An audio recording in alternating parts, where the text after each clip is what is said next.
Мына мектептің оңтүстік батыс жағы. Бұл жақ сыртқа арналған, бұл жерде бейнебақылау бар. Екі бейнебақылау екі тараптан алып тұрады. Мына тұрған бейнебақылау мектептің алдыңғы бетін алса, мына жанында тұрған мектептің жанындағы бетін алады. Одан әрі қарай мектебіміздің мына жерде шағын орталық тобына арналған ойын алаңы.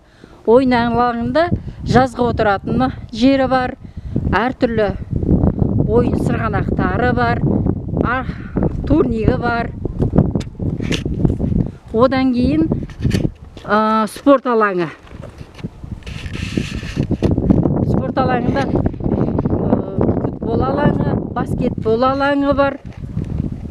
Одан әрі қарай мына жерде тағы да мектебіміздің мына көлемін алатын екі бейне бақылау бар, сыртқа қарап тұрған.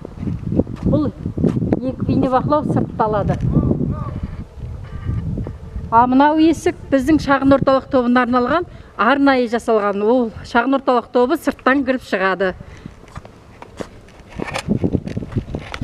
Мынау бізде котельный, анау спорт залдың сыртқы есігі.